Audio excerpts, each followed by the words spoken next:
আজকে কিছু আমার শাশুড়ির কুকর্ম ফাঁস করবো। এক সময় আমি রুটি বানাইতে পারতাম না, রুটি না বানাতে পারলে আমার শাশুড়ি আমাকে অনেক বকাঝকা করতো, আর বলতো তুই তো ফকিনীর মেয়ে, তুই তো ছোট লোকের মেয়ে, তুই কখনো রুটি খাস নাই, তুই কিভাবে রুটি খাবি, কিভাবে রুটি বানাবি, তোর মা তো কখনো রুটি বানানো শিখায়নি। আজকে আমার শাশুড়ির উদ্দেশ্য করে, প্রিয় শাশুড়ি মা, আপনি আমাকে যতই বকা দেন, আমি ছিলাম আপনার ঘরের প্রথম পুত্রবধূ, আপনার বড় সন্তানের শ্রেষ্ঠ পুত্রবধূ ছিলাম আমি, আর আজকে হয়তো আমি আপনার কাছে সবচেয়ে নিকৃষ্ট নারী। শাশুড়ি মা, আপনার জন্য এই দেখেন, আপনার পুত্রবধূ হয়তো একসময় অনেক অসহায় ছিল, অনেক অবাগী ছিল, রুটি বানাতে পারে নাই, কোনো সংসারের কাজ করতে পারে নাই, আপনার ছেলেকে মনের মতো করে ভালোবাসা দিতে পারে নাই। একটু একটু করে আজকে আপনার আপনার পুত্রবধূ সুইটির কত গুণ, এতগুলো রুটি বানাইছে, এগুলো সম্পূর্ণ আমার কিসের জন্য জানেন? শুধু আপনাদের মতো শাশুড়িদেরকে দেখানোর জন্য। আসলে নিজের মেয়ে যখন অন্যের বাড়ি যায় সুখ করার জন্য, তখন ভালো লাগে। আমার মেয়ের অনেক সুখ, অনেক শান্তি, তার শ্বশুর শাশুড়ি অনেক ভালোবাসে, আলাদা রান্না করে খায়, শ্বশুর শাশুড়ির সাথে খায় না। আমার জামাই সব টাকা পয়সা না আমার মেয়ের কাছে দেয়। তাহলে আমার কি মনে চায় না শাশুড়ি না? এই হাতে দেখছেন কি ব্যানর? আপনি যদি আমার সাথে এরকমের করেন, নিজের মেয়ের সুখ দেখে হাসেন, আর আমাকে যদি রাখেন এরকমের গরম তাওয়ার উপরে, তাহলে তো বুঝেন শাশুড়ি মা, বেলন কিন্তু গায়ে উঠবে। কারণ কি জানেন? নিজের মেয়েটা যেমন, অন্যের মেয়েটাও তেমন। আমার জন্য যদি আপনার কাছে ভালোবাসা না থাকে, তাহলে আপনার মেয়ে শ্বশুর বাড়ি গিয়ে কীভাবে সুখ করবে? প্রতিটা মায়ের সন্তান চায় শ্বশুর বাড়ি গিয়ে সুখ করতে। এই রুটি ভাজা নিয়ে সংসার ভাঙা, এই রুটি ভাজা নিয়ে ননদে মাথা চুল ছিঁড়েছে, অনেক কষ্টের কথা কারো কাছে বলি নাই। আজকে রুটি বানানো শিখেছি, বিরিয়ানি রান্না করে শিখেছি। আপনার মতো ছেলে, আপনার ছেলেদের একলারে আমি নাকি রাখতে পারি না, আজকে হাজার হাজার ছেলেদের আমার গায়ের উঠিতে টেম্পু চলাই, হাজার হাজার ছেলে আমি রাখতে পারি। দেখছেন দেহটা কত বড় হয়েছে মা, শাশুড়ি মা? এখন খান না ভালো মন্দ, খাবে কি করে? নাই তো, দেবে কে? এখন আর ওই ফকিরের মাইয়ে নাই। ফকিরের মাইয়ে যদি থাকতো তাহলে অনেক ভালো কিছু খেতে পারতেন। গরিবের মেয়ে, গরিবের মেয়ে বলে সংসারে দাম পাইনি, স্বামীর বাড়ি ভালো কিছু করতে পারিনি, স্বামীর আপনজন হইতে পারিনি, অনেক কষ্ট দিয়েছেন, অনেক নির্যাতন করেছেন। আপনার মতো শাশুড়ি তো আমিও হব, কিন্তু নয় শাশুড়ি মা, আমার পুত্রবধূ যদি কোনো কাজ নাও পারে, আমার মতো এরকমের সুন্দর সুন্দর রুটি বানানো শেখাবো। আমার পুত্রবধূর জন্য কত কিছু থাকবে। আপনি কি জানেন শাশুড়ি মা, এই দেহটা আপনার বাড়ি গিয়ে অনেক কষ্ট করছি, না পারছি ভালো একটা কিছু খাইতে, না পারছি ভালো একটা কিছু করতে। একটা বছর আপনারা আমাকে অনেক কষ্ট দিয়েছেন। নাবালক বয়সে আমার বিয়ে হয়, আমি পারি না কোনো কাজ শেখাতে, পারি না কোনো কাজ করতে। আপনারা জানছিলেন, শুধু আমার চোখের প্রেমে আমার দেহ দেখে নিয়েছিলেন ছেলের লাইগে। কি হয়েছে শাশুড়ি মা? মরে গেছি? মরে যাইনি। আমার দেহ তো এখন হাজারো প্রবাসী ভোগ করতেছে, তাতে কি আমার দেহ কমে যাইতেছে? কমবে না।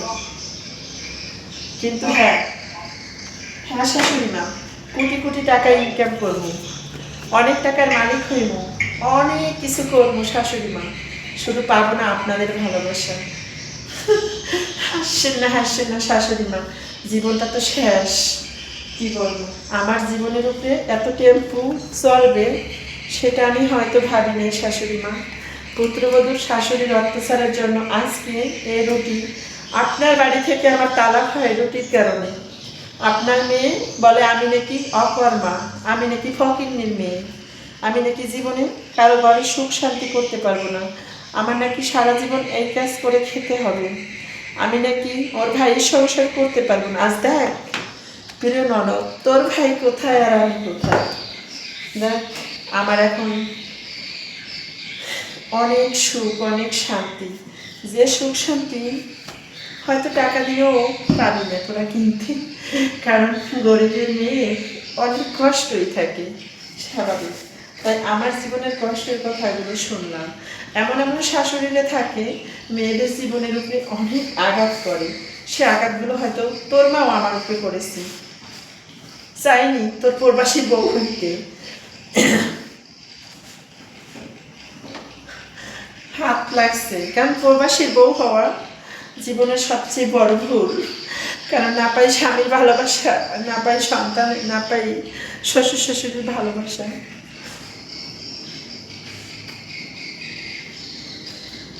কার কাছে গিয়ে বলবো এই দুঃখের কথা? কে শুনবে আমার কষ্টের কথা? কি আমাকে সান্ত্বনা দিবে? ছুরি গরম হয়ে গেছে মা, হাতে লাগতেছে। আমিও চাই প্রতিটা প্রবাসী বউ হইতে। এরকমের গরম তাওয়া যখন আমার হাতে খাইসে ধরা হয়েছে, শ্বশুর বাড়ির অত্যাচার, তাকসাও আমাকে বাঁচাও, কেউ আসে না আমার পাশে। সময়টা ছিল আমার অনেক কষ্টে।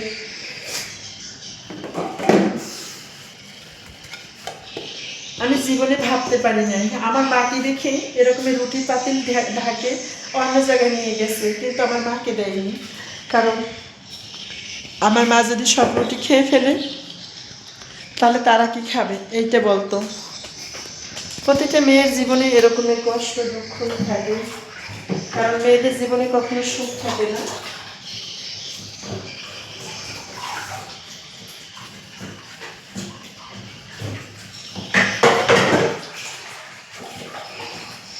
আপনারা সবাই তো জানেন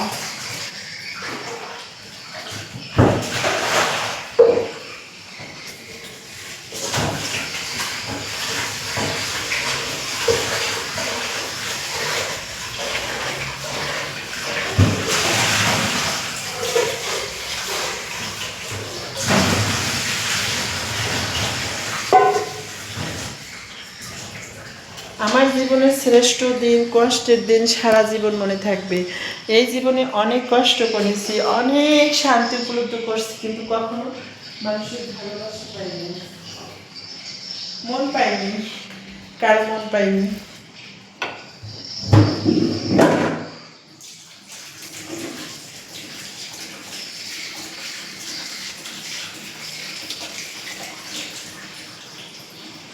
কারণ কি করে মন পাবো? মানুষ তো আসলে আমাকে স্বার্থের জন্য প্রয়োগ করেছে, মানুষ আমাকে ভালোবাসার জন্য প্রয়োগ করেনি। তাই আসলে আপনাদের কাছে যে কথাগুলো শেয়ার করতেছি অবশ্যই শুনবেন। প্রতিটা মেয়ের জীবনে আসলে এরকমের কষ্ট থাকে, প্রতিটা নারী হয় নির্লজ্জিত, সমাজের কাছে বেহায়া, লাঞ্ছিত, কিন্তু আমিও সেটাই হয়েছি। কারণ আমার জীবনটাও এমন হয়েছে, কারণ আমি না পারছি কারো ঘরের বউ হইতে, না পারছি কারো মা হতে। আমার সংসার কিন্তু আগেই ভেঙে গেছে ননদের অত্যাচারে। আর কত কথা বলবো, কলিজা কাইটে ভুনা করে দিছি, তারপর শাশুড়ির মন পাইনি। সেই শাশুড়ি আমার উপরে যে সমস্ত অত্যাচারগুলো করছে অবশ্যই আপনারা জানেন। তো আমিও তো জানি যে শাশুড়ির অত্যাচার সবসময় কিন্তু অন্যরকমের হয়ে থাকে, অটল হয়ে থাকে। আজকে দেখাবো এই যে আমাদের ভিউ, কারণ এত সুন্দর একটা জায়গা দাঁড়িয়ে আছি আমি, যেটি হয়তো ছাড়লেই হবে ভিডিও ফর ইউ। যাই হোক, সবাই আসবেন, আমার সাথে থাকবেন, ভিডিওগুলো কন্টিনিউ দেখবেন। ধন্যবাদ। ননদের অত্যাচার কেমন হয়েছে সেটি আজকে বললাম আপনাদেরকে।